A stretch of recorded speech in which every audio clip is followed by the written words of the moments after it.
What's up, guys? This is Coach Grant with First Down Training, and today we're going to be talking about a perfect training split for wide receivers on this episode of our First Down Training show. So we're going to be breaking down everything wide receivers should be doing on the field, in the gym for speed work on a weekly basis, and then we're going to be getting into some current events. We're going to talk about how Shadeur Sanders is performing at the Browns rookie minicamp. We're going to be talking about Carr's retirement and then answering some of your guys' questions from a previous episode. So hope this can give you some value. Let's get started. All right, so on this whiteboard, we're pretty much going to break down just like a weekly split that I feel wide receivers should be following in the gym, on the field, and with their like speed work. So you can take this how it says. This is not like necessarily a one-size-fits-all, but this is definitely a schedule that I would follow if I was a high school wide receiver, youth wide receiver, mixing it in with your school schedule, which I think is extremely doable. So let's start with gym work. So we're going to kind of break it down like upper body, lower body, rest days, some things that you should be trying to emphasize as a receiver in the gym. Then we'll discuss the field workouts that you should be doing for your route running, your catching, and then we'll talk about speed work, which is super important, obviously, at the wide receiver position. So for, I would say, gym work on Mondays and Tuesdays, I would say I would like you to be lifting. Now on Mondays, I'm going to put it right here, should be more of an upper body day. So I would say Monday, you're going to be doing an upper body workout split. Now, I think as football players, you don't necessarily want to train like a bodybuilder, right? You don't want to be that guy that's you just do arms and just do shoulders. I would recommend doing like a total upper body workout day. Now, if some of you have like kind of a push-pull type split, that would be totally fine to do as well, because we're going to have a second upper body day throughout the week. But I would say a total upper body workout where you're working your chest, working your back, working your arms, your triceps, biceps, all that stuff. I think that would be great to do on a Monday. Now, on Tuesday, that is when I would recommend doing a lower body day. So lower body days are obviously probably the most important days for a wide receiver, and for more specifically, just any football player in general, right? So like a lower body day for a receiver, you should be heavily focused on just developing general leg strength, obviously. So doing squats, single leg squats. I really honestly, for wide receivers, think about what we do as receivers. We're constantly cutting off of one foot, and we need to be able to have like stability and balance on that one foot. So doing single leg exercises is great for you to include in your lower body workout split. So like split squats, for example, where you put one foot on a bench and you're doing a squat. And also on lower body days, I would try to incorporate a lot more of explosive movements. So by explosive movements, I mean your Olympic lifts, like a power clean, a hang clean. And on lower body days, this is when you should be doing more explosive like jump training, aka plyometrics. That obviously helps with speed, and a big portion of your lower body workout needs to be speed and explosiveness oriented as a wide receiver. Same thing with your upper body days. I think it's a little bit different sometimes. I mean, it depends on the situation you're in as a receiver, right? I think there's a lot of information out there about how receivers should train, how football players should train, where it's like, hey, you need to train like an athlete. You need to train like a football player.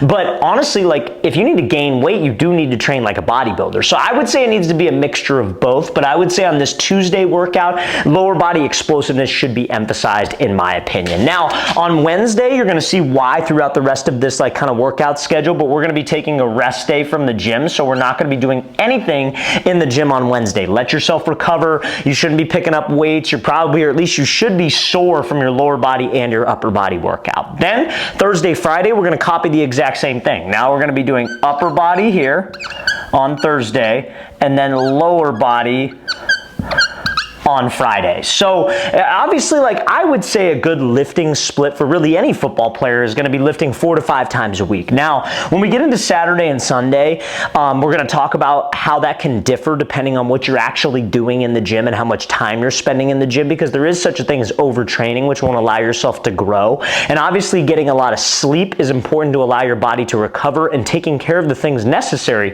to allow your body to recover, like massage gun, stretching, cold plunge, ice bath, things to take care of your body. Because again, guys, like as athletes, the gym is not the only thing that we're doing. We obviously have field stuff that we need to do, especially as a receiver, right? As a receiver, we're constantly running. There's a lot of mileage on our legs, a lot of mileage on our joints, and we need to do the things required to help yourself recover. And sleep is one of the most important things. I would say 7 to 9 hours of sleep every single night is what you should be shooting for. If you get up at 6 a.m., that means you're in bed at 10 a.m. or 10 p.m., excuse me. So that's what I would say generally for a lifting split. Now, Saturday, Sunday, it kind of varies, right?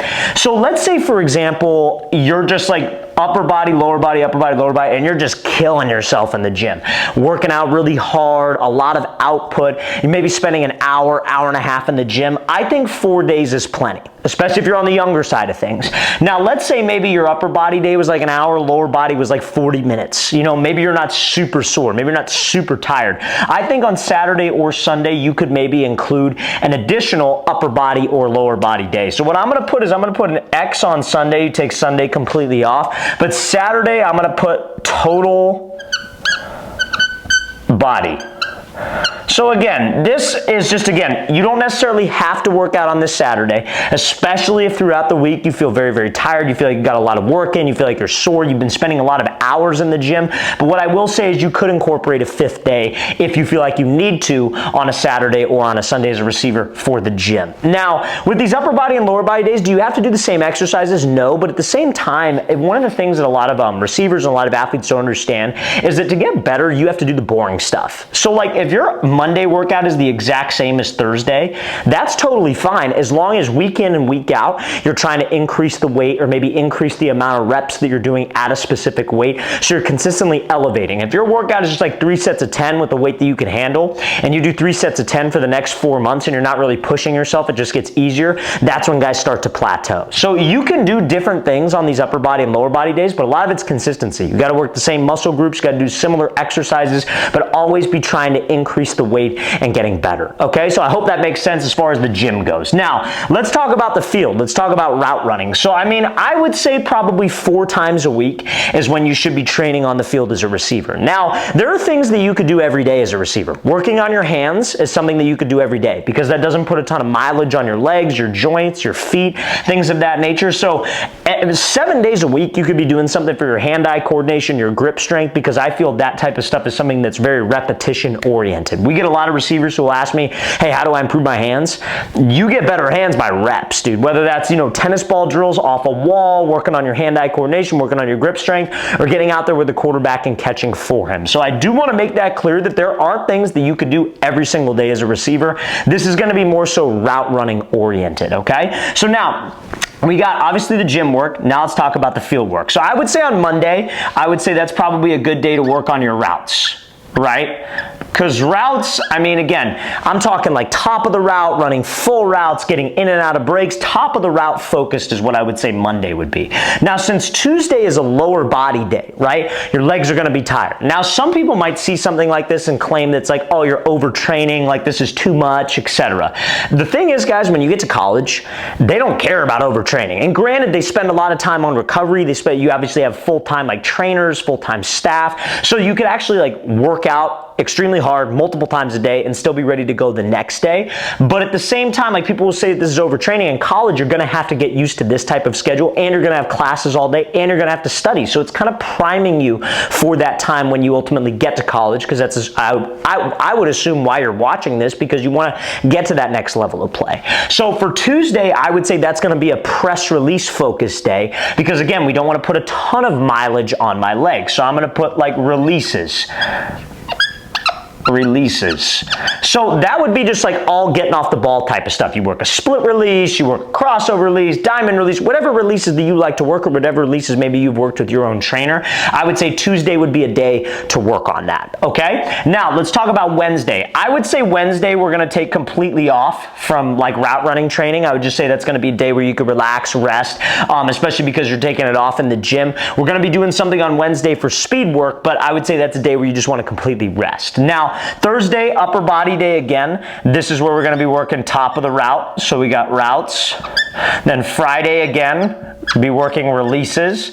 Same thing, guys. Like if you want to be an elite football player, you see all the exercises on social media. You see the trainers posting their guys and stuff like that, and they have them doing all this fancy stuff. They didn't start out doing that fancy stuff. What they started out with is building off of the basics. Like, okay, I'm going to work this, and I'm going to rep it out 1,000,000 times until I cannot forget it. And then they progress to the next thing. They progress to the next thing. Nobody starts at the advanced stuff. So like doing the boring stuff, if you will, over and over and over again, and being almost obsessive about it is how you get better. So yeah, this looks repetitive. It should be repetitive. Football, especially the receiver position, any position in football, it's not that complex. right? There's a very specific things that you need to improve on as a receiver, very specific things you need to improve on as a quarterback, as a lineman, as a D lineman. And it's not complex. It's not rocket science. You just have to be the guy willing to rep it out longer and be more consistent than the next guy. A lot of people ask me, like, coming up on the summer, right? They're like, how do I win a position battle? How can I get ahead of the competition? I'm competing with the guy who's older than me. You got to be willing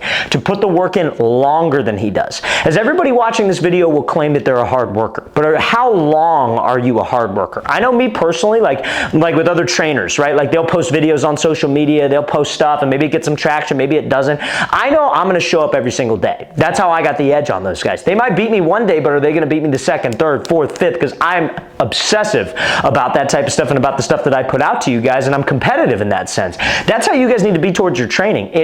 You have to be willing to do the boring stuff longer than the next guy, okay? Now, let's talk about Saturday, Sunday. I would say Saturday should be a day where you take off from, like, at least training, and then Sunday, I'm going to put full routes, because I feel like it should be a culmination of everything that you've done throughout the week, right? So, like, you're focusing on top of the route, you're focusing on press releases, focus on top of the route, focus on press releases. Let's put it all together on the weekend. Maybe you get out there with a quarterback, maybe you have 7-on-7 practices, you're trying to put everything together that you worked on throughout the week. Now, obviously, the weekends can vary. You could flip-flop Saturday and Sunday depending on what you have going on, because I'm assuming a lot of you guys have lives outside of football, and as well you should. But you need to make sure that you're getting something in on the weekend. And again, remember, catching can be worked on literally every single day. Okay, so I hope that makes sense, you guys. Now, let's talk about speed training. So speed training is something I recommend for athletes. Probably, and with speed training, you could also work in like some type of cardio, if you will.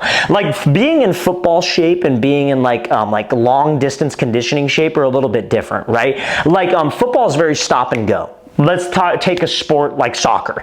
They're constantly running and at a jog pace. And then sometimes they have to explode. Obviously, I'm not the most well-versed at soccer. Quite frankly, I hate soccer. No offense to soccer guys. But anyways, like, it's a different type of cardio. Like, soccer players would get benefit of going to a track and running 2-3 miles at a time. Football players wouldn't. You might get in really good long distance shape, but your slow twitch, like shape, if you will, could be very poor. Which means, like, football's very stop and go. Ball is snapped, you're trying to exert all out effort. You will, even if you're in a no-huddle offense, you will get a break. And then you will go at it again and do the exact same thing, and they expect you to have that type of speed, snap in and snap out. So you need to train that way, and you could incorporate that into your speed training. So I would say Monday and Tuesday you're going to be off with speed training. Wednesday we're going to have a speed day. Preferably on Wednesday, if you could swing this, I would prefer it to be more of a running mechanics focused day, not resistance training, because there's really 3 ways that you're going to get faster as an athlete, in my opinion. Your running form, training with resistance, so running up hills, running up stadium stairs with a sled, and that's a lot more mileage on the legs, obviously, and then explosive stuff in the gym, like on the lower body days. Remember I mentioned doing explosive stuff like power cleans, etc. What that does is that increases the amount of fast twitch muscle fibers that you have in your body. Everybody's got 2 types of muscle fibers, fast twitch and slow twitch. Slow twitch is developed by long distance running. Fast twitch is developed by explosive, all-out effort movements. So that's how you get faster, those 3 things generally, in my opinion. So on this speed day, I would say it's more of a form day. I'm gonna write that right next here, because I'm sure some of you will wanna like take a picture of the board at the end of this. So it's gonna be more of like a form day. Running mechanics, not a ton of mileage on the legs. Now, Thursday we're gonna take off. Friday is going to be a resistance day. So Friday is a tough day because it's a lower body day, but also it's going to be a speed day. I'm going to put in parentheses resistance. So I know me personally, I got a ton of benefit as an athlete 2 times a week. I think my schedule was a little bit different than this. I would do it on Tuesdays and Thursdays. And again, guys, feel free to adjust this however you need, but these are the core concepts that you need to work on and the things that you need to work on, I feel, as a receiver. But I remember my speed days were Tuesdays, Thursdays. And I remember I would go to a local high school down here called Lakewood High School. I live in Southern California. And I would run bleachers, which is like what that means, like the stadium stairs. I'd run probably like 20 sprints up those stairs. I'd sprint up as hard as I can. I'd walk down, get my breath, do it again. Because again, it works on cardio, but it also can help with speed because you're training with resistance. Then on Sunday, I would say the same thing. It's going to be a speed day as well, but it's going to be resistance based. So not running form. Obviously, you could emphasize running form while you're training with resistance, but I would say, guys, if you follow this split, if you go through the gym, go through the field, go through the speed work, and you get these amount of workouts in on a weekly basis, I truly feel that you're going to be prepping yourself the best way possible for this upcoming season to get you to the next level and also improve your skills. So this is the full schedule, you guys. Feel free to take a picture of this board. Now we're going to get into some current events and some of your guys' questions from a previous episode. Now, fellas, before we get into some current events, if you are a quarterback or wide receiver watching this video and you'd like to train with myself and my staff of coaches this offseason, we're going to be traveling out to 5 more cities across the entire country for 2-day-long QB and wide receiver training camp. So guys, if you go to that very first link in the description below, that is where you can sign up. Our next camp is going to be in Houston, Texas this weekend. Then after that, we will be heading out to Boston, Massachusetts, Columbus, Ohio, Boise, Idaho, and finishing off our camp tour in Los Angeles, California. So guys, you want some more information, want to sign up, very first link in that description below. We only have spots available in our Boise camp and our Los Angeles camp. The rest of our camps are completely sold out, and the reason why they sell out is just simply because we limit spots so we can work with each athlete individual and on a one-on-one basis. So hope we can see you there, fellas. If you've been putting it off, make sure you take advantage of this. Again, we will be only coming to 5 more cities. So very first link in that description below. Let's get to these current events and some of your guys' questions. So current event number 1, Shadeur Sanders aiming to prove himself right instead of other people wrong as he begins his NFL career. So pretty happy for Shadeur. It sounds like he's doing really well at Browns training camp. Every interview I see of him, he seems to be in good spirits. He doesn't seem to be super negative, which I feel is how it should be. I think he knows he's a good quarterback, and there have been reports that he's actually performing way better than Dylan Gabriel, and that it's like not even close in terms of skill level, which I think is no shock to anybody. I think he fell just simply because of some attitude stuff and off-field distractions, as they say. I think Mike Tomlin was quoted in saying that they didn't draft him just simply because there's a lot of off-field distraction and doesn't fit with their culture. And I think a lot of teams probably feel that way, and that's probably the explanation for why he fell in the draft, but I don't think it's a surprise. And I think anybody who's going through a position battle should really kind of have that attitude. Know that you're good. Don't be trying to prove everybody wrong and be angry and be pissed off, because that's not how a leader should act. A leader of the team, like, you could use that stuff as fuel, don't get me wrong. I was that way. Any negative comment, anything negative anybody ever says about me, I try to use that as much fuel as possible, because it just kind of motivates you, you know what I mean? It gets you going, and I think that's where Shadeur's at, but he's not trying to prove anybody wrong. He's just like, I know I'm a good quarterback. I just got to prove myself right, and that's kind of a way to prove everybody wrong. But I think that's the best way to go about it, and anybody who's in a position battle should have that attitude. You want to put the team in the best position to win possible, and he was quoted earlier this week talking about bringing the Browns back to like a Super Bowl type culture, and that's obviously what any franchise would want, and that should be your focus. Your focus should be getting your team to be in the best position possible to win games, and that should be your main focus, okay? Now, let's get to the next current event. So, this one was big. What's happening at NFL rookie camps? What's next for Saints after Derek Carr retired? So, Derek Carr retired.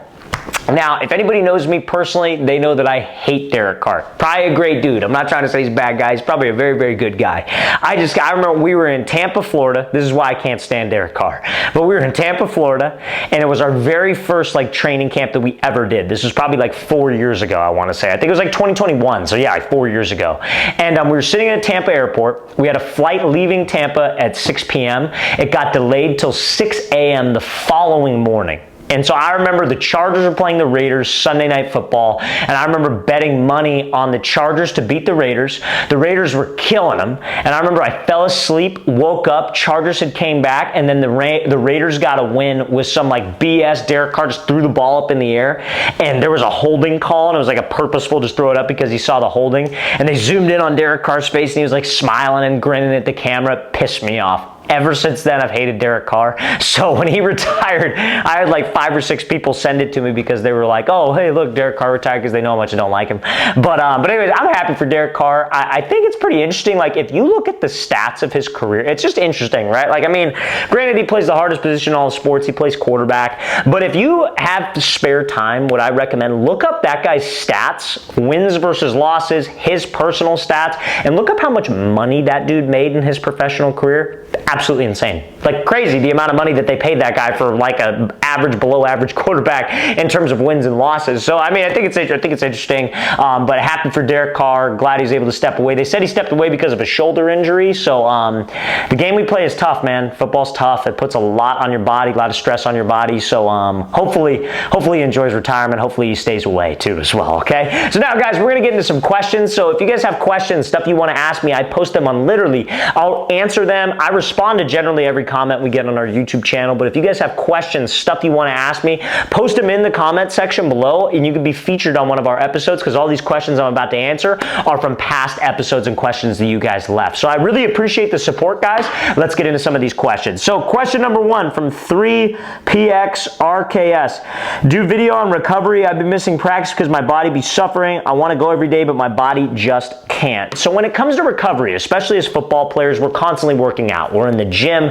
we're on the field. Like I mentioned earlier in this episode, we're in the gym, we're on the field, we're doing speed work, so recovery is super important. Number 1, you need sleep. So you need about, I would say, 7 to 9 hours of sleep every single night. Make that a priority, because that is how your body can recover, and you can easily go at the workouts the next day. Number 2, I recommend cold plunge or ice bath. I knew I always got a ton of benefit when I was sore, when my legs were beat up, like the next day, taking an ice bath and or taking some type of cold plunge. That always helped me recover as well. And then last but not least, you guys, you got to make sure that you're getting some type of massage treatment or stretching. Now, I would say getting a simple massage gun, making that investment, massaging out your muscles, stretching after you do a massage gun can help you keep your legs especially fresh, and those are like steps that you need to take as an athlete to make sure that you're primed and ready to go for the next day of workouts. Your recovery is just as important as the work that you are putting in, okay? So I hope that makes sense, dude. Appreciate you asking that. Next question from Jixer7254. Hey, Coach, I'm going into my sophomore year from being a lineman at 5'8", 120. You heard me right. And I was wondering what position should I switch to. So I would probably say if you're 5'8", 120, probably like slot receiver. That would probably be the best size for you at the next level. But if you're an athlete and you are looking to switch positions, most important thing is you have to go to your coach with like, there's got to be a humbleness about you with it and make it about the team. So what I would do is I would talk to your coach and just be like, hey, Coach, you know, I feel like I could better help the team win if I was playing XYZ position. And then you got to tell him, what can I do to earn an opportunity at that position? You have to be super respectful. If you go in there telling him what to do or telling him what you want, he probably won't take that too kindly. But if you go in there and you talk to him about that and you're respectful and you're like, hey, listen, you know, what would it take to earn a spot? I really think the conversation could go well, and I think you'll actually be pleasantly surprised at the conversation. But I would probably say slot receiver, dude. That's generally where I'm coming from. So I appreciate you asking that, man. Hope that was able to help. Next question from Yurlo Y5G. Do one to help with confidence issues. So appreciate you asking, man. So if you're an athlete and you struggle with confidence, I feel like confidence is going to come from 2 things. Number 1, it's going to come from putting in the work. And honestly, putting in the work consistently. Like, you know, everybody's motivated. Everybody wants to be a good football player. Everybody wants to be a good athlete. But at the end of the day, consistency is what's most important. And that really comes from discipline. And I think if you can try to make and set, like everybody's got this big like North Star goal, right? I want to play D1. I want to go to college football. I want to get a scholarship. Some of you, I want to go to the NFL, right? Whatever. What do you need to do? What are the steps you need to take to get there? Because if that's the only goal in your mind, day in and day out, you're going to feel lost. You're going to feel like I'm not doing enough, and you're going to get discouraged because you're not there the next day. You need to set daily goals for yourself. I would set 4 goals for yourself every day, like do this many workouts, do this, do this, do this. And you checking off those goals and being consistent with that will help your confidence grow. You put in the work, you have the skills, or at least you're developing the skills, and that can help with on-field play and just general confidence as a whole, okay? That's number 1. Number 2, positive self-talk. I think a lot of guys do the work, but they're saying negative things to themselves, like, I suck, this, that, and the third. When you're on the field, everything needs to be positive, and you need to be focused on the next rep. If you make a mistake, fine, we'll learn from it later, but you need to be focused on the next play. What's the next play? Okay, cool, I can do that. I've done it a million times. And if you can follow those 2 things, I really think your confidence can grow as a player. So I hope that makes sense, dude. Appreciate you asking that. So guys, that does it for this episode of our First Down Training Show. If you guys have questions, like I said, post them in the comment section below. I'm going to read and answer every single one of them, and I might feature them on our next episode. So I hope this was able to give you guys some value. Hope you learned a few new things about how to train properly as a receiver, and I'll see you guys next time.